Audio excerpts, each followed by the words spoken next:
You okay? You need me to send you anything? You need me to send you a link? Okay. All right, thank you. Bye. Rob's on his way. Okay.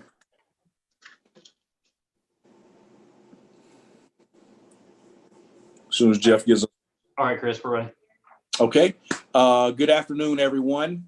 Hope that you have had a good week thus far here on this hump day.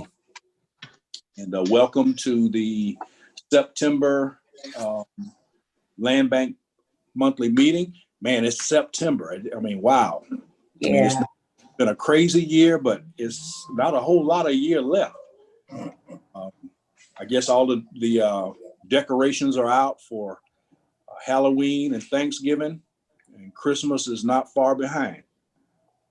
Again, I pray all is well with you and your family and all of your loved ones during this challenging time, but we thank God for another opportunity.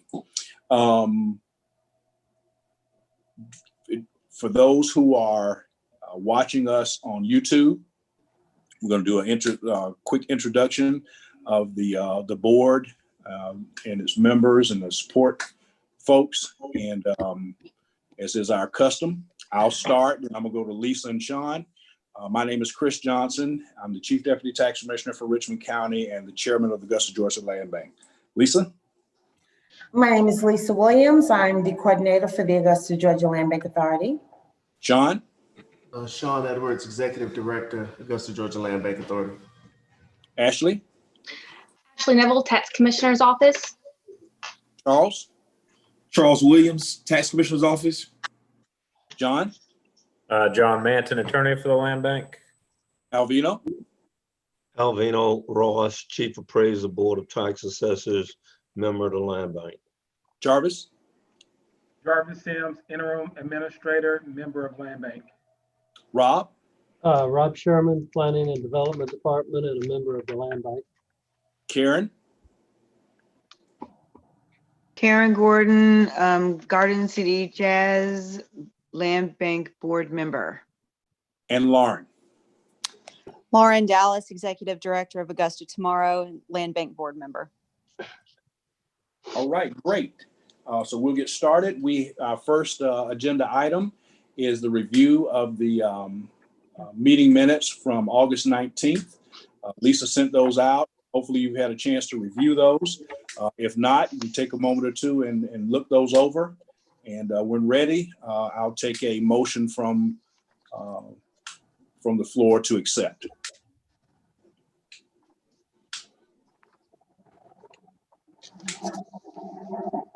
Chairman, I'm making a motion to accept the minutes as they are. I'll second it. I have a motion from Rob Sherman to accept the meeting minutes as written, and from Jarvis Sims has seconded the motion. And I'll call everybody by name since we can't see everyone. Rob? Yes. Alvino? Yes. Jarvis? Yes. Lauren? Yes. Karen? Yes. And for me is a yes. And so the yeas have it. We accept the meeting minutes as written from August 19th. And now, Jeff, we need to go to executive session. Do I have a motion? I'm going to make the motion. I make a motion to go into executive session at 2:06 p.m. Do I have a second? Second. Motion has been made by Chris Johnson to go into executive session at 2:06 p.m. and Rob Sherman has seconded that motion. And Chris, Rob? I'm Yes. sorry to interrupt. Can we just make sure to make note that's for the purpose to discuss real estate acquisition? And as John has stated, that motion to go into executive session is for the purpose of discussing a real estate matter. Rob? Yes. Alvino? Yes, Mr. Chairman, if you will accept that future actions are simply a yay or nay vote, and we'll record the nay. That sounds good. to avoid the roll calls on every action. I like that. Lauren, Yes. Karen, Yes. and it is a yes from me. And so we will go into executive session. Jarvis, Yes, you didn't include sorry, me. I'm sorry. You look, I got excited. Okay. So it is 6 yays, and there's no one else. So we go into executive session at 2:06. Jeff, let us.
Thank you, Mr. Ross. It's much quicker. Yes, sir. Okay, we're good. We've been getting a lot of practice over at my shop with Zoom meetings and roll calls are just a waste of time when you know you got pretty much a year. We know what sale is in. December.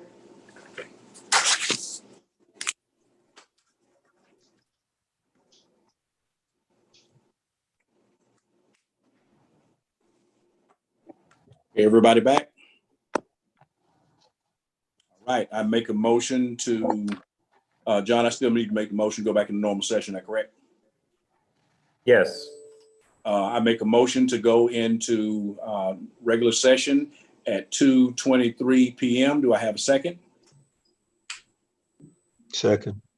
I have made the motion to go back into executive session at 2:23 p.m. with Mr. Alvino Ross seconding. Do I have any nays? Otherwise, we'll accept it as a yay. Do I have any nays? The yays have it. We go back into regular session at 2:23 p.m. I make a motion to approve the sale of 529 Hillwood Circle based on the discussed bids to Ms. McCord. Do I have a second? Second. Motion has been made and properly seconded to accept Ms. McCord's winning bid of 529 Hillwood Circle. Do I have any nays? The yays have it. Item 2C, approve the request from Mike Webb to accept donation of parcel located at 1309 12th Street. And I want to say, Sean, before you get started on that one, this one is scheduled for our levy and our sale in December.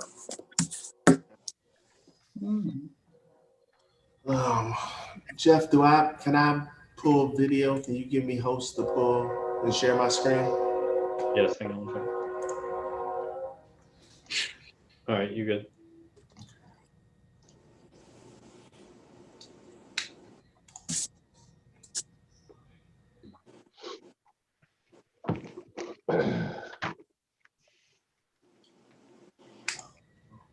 So this is 1309 12th Street.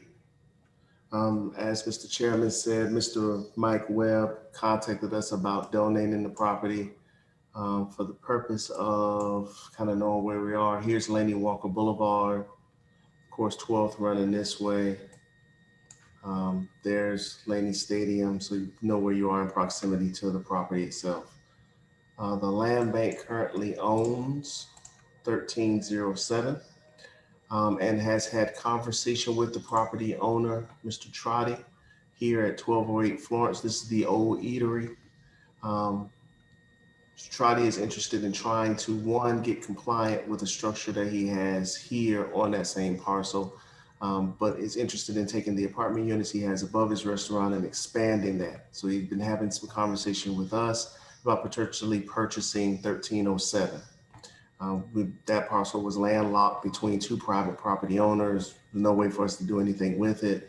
So those discussions started to move, and fortunately, Mr. Webb reached out with the potential to donate parcel at 1309. Mr. Trotty had already tried to contact Mr. Webb about purchasing this property, but unsuccessfully. So knowing what's taking place here and the potential acquisition of 1307 from us, I'm very interested in potentially being able to get 1309 because it helps to expand this frontage project. Mr. Webb, as the chairman stated, does owe past due taxes, $1,467.18. He also has a vacant lot lien of $1,033.40 against the property. And so, of course, as part of the donation, he's asking that those not have to be things that he has to pay. But in addition to that, of course, as you know, there's a $1,400 fee in order to bring properties in. And he is also asking to have those waived. Because of the potential to be able to create a decent economic development project here and the commitment of this business owner at the eatery to purchase 1307. He's already expressed interest if we're successful in getting 1309 of acquiring it as well. I would ask that the board would accept the recommendation to go ahead and receive the donation at our cost. And then we'll move forward with getting, once title, of course, on 1309 is clear, we'll move forward with getting a contract for sale of 1307 and 1309 to the property owner at 1208 Florence. Do I have any? Do I have a motion? I'll make a motion to accept it. Do I have a second? Second.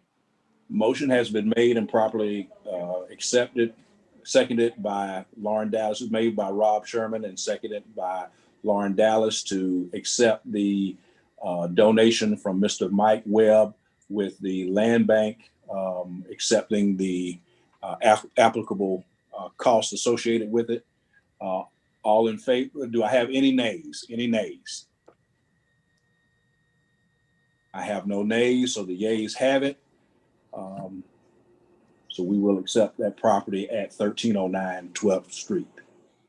Okay, Mr. Manton, if you will update us on the foreclosure and donation listing. Sure, we can. I sent out an email yesterday to everybody. I hope they received it for donations and foreclosures. The foreclosures had not changed, and the donations had not changed since last meeting, so nothing really to discuss there. As far as foreclosures, we're getting ready to file. If you have it pulled up, starting number 35 to 46 are getting ready to be filed. We're going to do those in a group. We're going to try and add 47 through 49 as well, so we can do them all at once. There's a little bit of a delay in getting these filed. We're trying to work out a few things with the tax commissioner's office, make sure everyone was on the same page as far as making sure all 5 phases were filed prior to us beginning the process. So there was a bit of a delay, but I think the going forward it will go a lot smoother. So once we file them, we're trying to file them all on the same day. Then the Judge Brown will assign them to one judge, and we'll basically have 15 hearings in a 20-minute period, as opposed to trying to schedule 15 different hearings with 15 different judges assigned. Sounds good. That'll also guarantee when we go to sell, we can sell them all the same month, because everything is based on timing of when the order was entered and you can sell it. So instead of having 1 or 2 or 3 a month in sales, we're going to do maybe 4 or 5 times a year. We'll have sales, but there'll be at least 15 properties. Any questions or comments about the foreclosure list, donation list? Good move, John. We've also probably in the last week and the next week, we're probably going to sell about 5 or 6 properties. So that means income to the land bank. Good move, For a nice John. Christmas party. Saw Sean smile. I hadn't seen him smile yet till you mentioned money. Christmas party. Your house, you know. That's exactly it. Okay, Mr. Executive Director, Ms. Coordinator, do we have any other items? I've got one for your discussion, but it is just for your consideration. It's not for a matter of a vote, sir. Okay, go right ahead. Recently, we were approached by a prospect who asked about a specific property, but it was occupied. It was 3 years tax delinquent in the South Augusta area. It's in the Pepper Ridge neighborhood. And as we were having some discussion, that's when he let me know that he had made contact with the homeowner, first trying to buy it through them. They've gotten delinquent on the mortgage during these times of COVID and are, well, as I said, 4 years past due on the property taxes. I told him that I did not personally feel comfortable and had not had a history of the land bank pursuing foreclosures of occupied property, be them homeowner occupied or tenant occupied, because of displacement. But I did not have an official position on that because we've never addressed it since my hire. And so I wanted to come in today and just start the process of thinking, where is the board's posture on that moving forward? As you may be aware, the moratorium on rents and mortgages nationwide ends on September 30th of this month. And President Trump's executive order was deemed to be illegal to extend that for rents. So we may start to get requests to foreclose on properties that meet our requirement of 2 or more years tax delinquent to have somebody living in it. And do we shy away from that because of the potential of displacing a resident, or do we follow our policy and move forward with that because of the amount of revenue it could generate?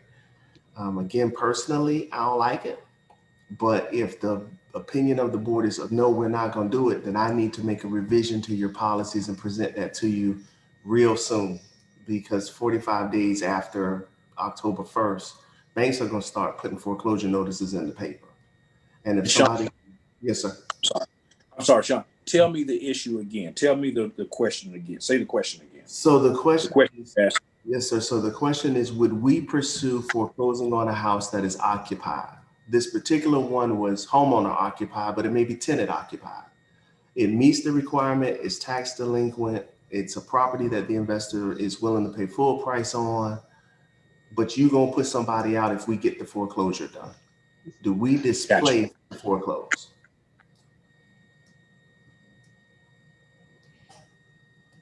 Mr. Chairman. Go right ahead, Ms. Ross. I believe I'm going to echo the position of the director. He said he doesn't like it. I say we don't need to be a pawn in this unfortunate environment that persons were told during a certain period where you don't even have to pay the rents. Okay. And you know the behavior of some people when you tell them you don't have to pay. Okay. And now you say not only are you going to pay, you owe the money in the arrears that we've officially allowed to happen. It's going to be a mess, actually. And I don't think the land bank for public relations can afford to be used as a pawn by those who are going to really take advantage of this unfortunate situation. We're monitoring a lot of stuff on this side, certainly with the impact of COVID as to valuation. However, there are those who take advantage of the marketplace, and the market is not constant, it's forever changing and shifting for all kinds of reasons.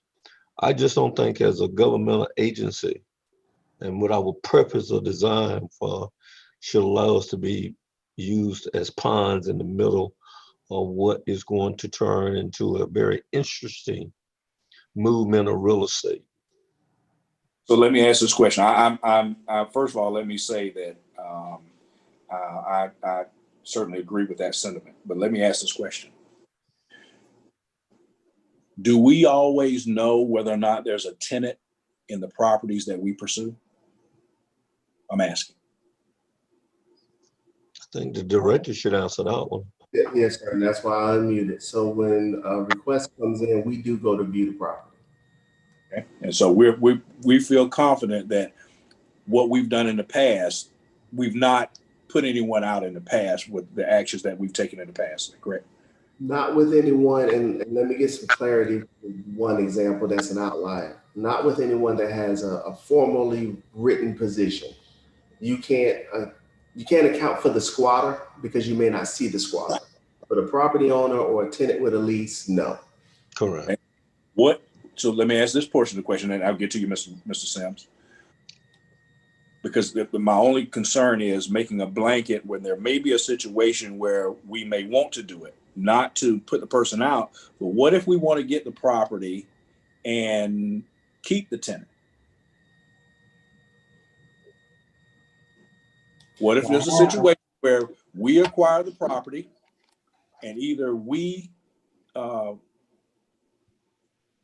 the person, we're leasing the property to the tenant, or we're selling to someone and that person still continues to have that renter there? I'm asking. I mean, I don't even know if that's possible. I'm asking. So would the land bank be responsible for having the person evicted when there's interest in the property? That is correct. Yeah.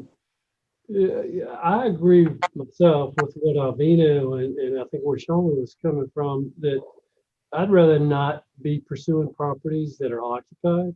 Now, if the lien holder wants to have the person evicted and it becomes a vacant property and then there's interest in it, yeah, I think, that would be a different story. But I don't know that I'd so much interested in going after someone's property that where they're occupied and because of the circumstances that, the world's in right now.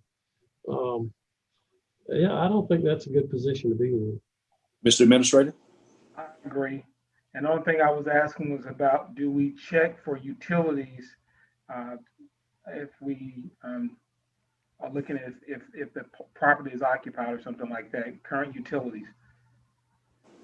We have not in the past, but we definitely add that in as part of the site visit. We can verify whether or not water or power are on. Okay.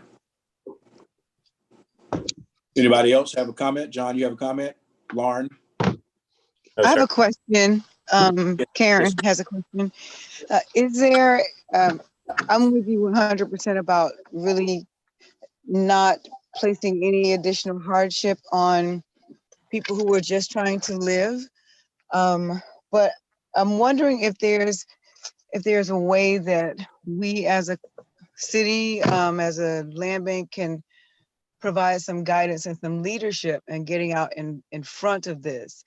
Is there something that we can do to anticipate what's about to happen and to be forward thinking in handling it? I'm not sure if that makes any sense, but I feel like we have an opportunity to build something here.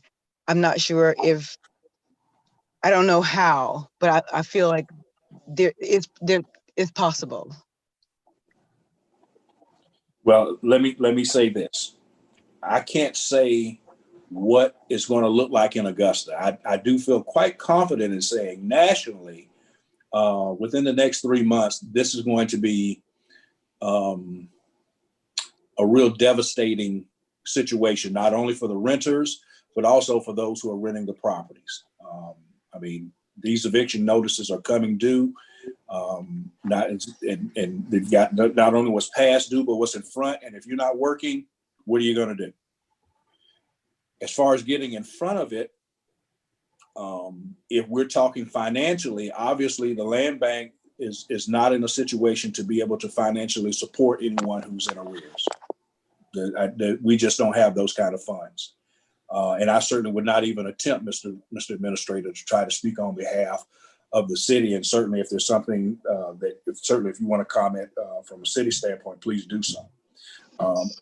I don't have, but I'm not sure that's the suggestion that you're making, Karen. When you say get in front of it, other than financially, what would we do to get in front of it? I can confidently say that I have no idea. But Okay. What I'm thinking of when I say get in front of it is to have some conversations, to build some partnerships with, look at what other cities are doing and how they're approaching this. So it's not an easy, there's no solution that exists because this is a new thing. So essentially that thing would have to be built. So I understand the complexity of that, but I'm willing to propose that we start to have conversations immediately. Mr. Administrator? At this time, I'm not aware of any funding mechanism that's in place that's what is about to hit us as far as with if tenants have not been paying their rent for so long and then all of a sudden now it changes. I do hear what Karen is saying about being proactive, but as far as if if you're a tenant, if you haven't paid, then eventually you should know that eventually you're going to have to pay. I just think the awareness of knowing that it's going to end September the 30th, that might be something that we can put out there and make people aware of, will go a long way, and see what happens there. But as far as funding mechanism, there's none at this time that I'm aware of from the commission. And this with COVID, there are a lot of unfortunately needs out there, but as far as funding mechanism, there's limited at this time. Mr. Edwards? So to Ms. Gordon's point, there have been efforts where the land bank has been a conduit. Georgia Act, which stands for Georgia Advancing Communities Together, started, they were able to acquire some funding through the state in order to assist individuals that were at risk of eviction, and made available to all 23 land banks the applications process. So we've been working directly with the Housing and Community Development Department, who is the lead entity for Augusta's Continuum of Care. That's the conglomeration of nonprofits that work toward the mission of ending homelessness. They have been sending applicants through those nonprofit organizations and the Georgia Act application form to us. We've been forwarding that to Atlanta, and we've been successful in helping out 4 or 5 clients to receive funding and stay in place. These are from Augusta area? This is specifically in Augusta, yes, sir. Right. Okay. So there's been an effort to help where funds have been available. But to Mr. Chairman's point of acquiring property where tenants are in units, paying rent or on moratorium, but property owners, the investor that owns the property, is not paying taxes. If the board would prefer that we go do some research and see how other land banks are addressing that, or groups like CCP in Atlanta are addressing that, we definitely can. Because if you do have a tenant that's somehow scraping it together to give you a rent check, you should be paying the county the tax amount. I mean, that's just, and I don't know if that means moving forward, we're taking it from an investor because they're not paying us getting rent, but I can try to see how other cities have handled that and bring something back at our October meeting. That would be soon enough to where some of the headlines will probably start to read since the moratorium ends at the end of this month. And that will give us as individuals an opportunity to think through it as well. Rob? Sean, with all the conversation, I've confused myself. So we're talking about delinquent taxes. Would these properties generally have a lien or mortgage on them as well, or? May or may not. Some probably would. In fact, the majority would. When we run into a problem, and it's not just here, and I'm not going to belabor it too much, but so coming out of housing crisis, that's when you had the predatory mortgage world. You had a lot of mortgage products where you didn't have to have an escrowed mortgage payment. Many of those individuals had to do first and second liens in order to be able to get enough to buy the house, but you didn't have to escrow. So you could be paying your mortgage on time, but then still have to figure out how to pay your taxes. Housing crash happens, a lot of new regulation comes out. Everybody's told, stay away from adjustable rate mortgages, but make sure you also have escrowed mortgages. So in a lot of instances, when there is a mortgage, that person should be current on taxes because the bank is paying the taxes. Right, okay. In those instances where we're seeing some individuals that still have separate escrow accounts where they're responsible for their taxes, they either survived the housing crisis or bought shortly thereafter and did not get a conventional or FHA loan or VA loan. Right. So we could be impacting persons that have managed to maintain their housing wealth despite the housing crash. We could be impacting investors who took advantage of the housing crash. But to the chairman's question, if you're getting rent from a tenant, but shortchanging the county, do we not foreclose because you have a tenant in place? And as I said, I will ask other land banks around the state and maybe in the region, have they been approached about that? Have they moved forward with that? Have they have any written rules on that? I mean, because our commitment does want to be that we don't want the tenant displaced, but if the house goes into foreclosure for any other reason, the tenant would be displaced. So I'll bring y'all some stuff back by next board meeting. Sounds good. Good puzzle. Okay, do we have any other items? Just yeah. one petition, point of personal privilege. On a personal privilege. 2020 Augusta Legacy voting has begun, and we are soliciting on behalf of one Melanie Oglesby for 45 years of service. And for those of you who have not received an email to link to the voting, if I have not gotten to you yet, you will. I can assure you that I am now hitting another send button because I was reminded of all my dear friends that I'm looking at the moment. Did you say We are destined to win this campaign. Mr. Sims, we're destined to win this campaign. I hear you. On behalf of one Melanie Oglesby, 45 years. And if you don't, 45 years. Only job she ever had. Wow. And if you don't have time to read the attachment, when Melanie started, the gross digest was a little north of $3 billion. When she left here, it was north of 15 billion. That's over a 335% increase. That's hundreds of millions to the school board and the governing body and property taxation. And I don't think there's anybody out there that can claim them kind of numbers. That may be retiring in 2020. Understood. Well, she may get jealous in 21, but not 2020. Well, we shall certainly be looking at that. One last thing, real quickly. Lisa's going to, she doesn't know it yet, but she's going to send out a request for an alternate date for October. Mr. Ross and I won't be here on the 21st. He doesn't know that yet either. And there probably may be some others of you, including Mr. Manton and Mr. Sims and Ms. Dallas and Mr. Gordon, who may not be here that able to be on the 21st either. They're all looking at me real funny because they ain't got a clue what I'm talking about, but you will shortly, including Mr. Sherman. And on the 14th, I'm scheduled to be out of town, business trip. So we will be getting back to you with an alternate meeting date for October.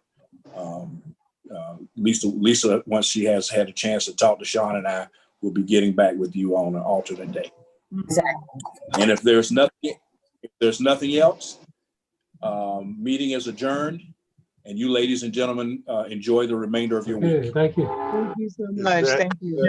Is the October 21st supposed to be the gift you sending me or something? That's the gift that